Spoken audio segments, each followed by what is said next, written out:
After 2 days of pain, the market consolidates. Is the move down over? Find out next on Invest with Jacob.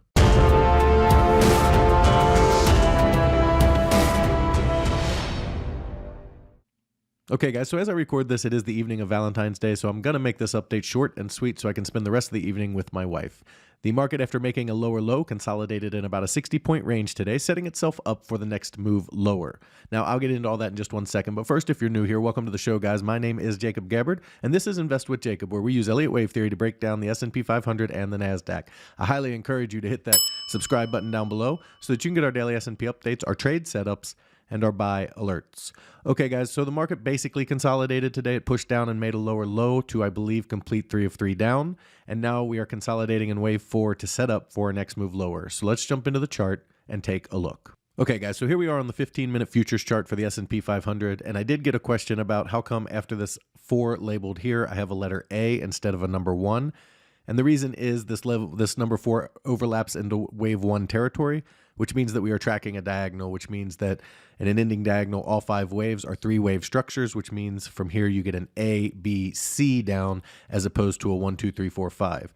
Now your A wave is 3 waves, your B wave is 3 waves, and then as you'll see, our C wave down is a 5-wave move. But overall, it is a 3-wave structure, A, B, C. Okay, so today, we moved down and made a lower low and then kind of consolidated back and forth here for most of the rest of the day. And now the market's trying to push up a little bit here, maybe get through this trend line. What it looks like they're setting up for is we have 3 of 3 complete. So we have 1, 2, and then we have 1, 2, 3 complete. And it looks like they're pushing up here towards the 764 to give us our wave 4 of wave 3. And from there, we would expect a move down towards this 1618 at 43.13 to complete wave 3 down. Okay, if they don't push up to the 764, then they've already completed the wave 4 over here, and they have 1 of 5 down, and they're grinding up into and will move down from there. So our 2 paths to follow and watch are, can they push through this trend line and back up to this 764 to back test the pivot and give us wave 4 of 3, or have they completed wave 4 of 3 and we've already started in 5 down towards this 43.13 area on the ES futures. Okay, now if they do push it back up over the 618 at 44.40, then we have a more complex structure on our hands, and we will address that as we get there, as there are just too many possibilities if that happens. So the 2 main paths that we're following on the S&P futures are going to be that we are grinding up in wave 4 towards 44.22, and then look for a pullback or a move down rather in wave 5 to complete wave 3 of C. Then we look for 4 and 5 down to complete overall bigger wave 4, that wave C, the bigger wave C, wave 5. There's just so many things to complete in here. But overall, just know that it completes the bigger wave 4, and we would finally, hopefully, be done with that corrective movement. So again, real quick, I told you this was going to be short and sweet today. To recap, we are looking for them to grind this up to the 44.22 area and then give us a move down towards the 1618 at 43.13, or possibly a little lower than that to complete wave 3 of C. Then we would look for 4 and 5 down. Okay, for the NASDAQ, a little bit cleaner than the ES. It didn't have that double bottom chop or double top chop that the ES had. Same type of situation here. We've completed 1, 2, and 3 down of that bigger wave C. We're grinding up here towards 14.411 to complete this smaller degree wave 4. And then we would look for a wave 5 down to complete wave 3, okay, of this wave C. So wave 3 here at 13.769 at the 2.0 extension, because the NASDAQ did push down through the 1382 a little deeper than the ES did. So we would expect it to attack the 2.0 extension as opposed to the 1618. So for that, we are looking for, again, a push up towards 14.411 for this wave 4, and then a move down towards this 13.769 to complete wave 5, which completes wave 3 of this wave C down here.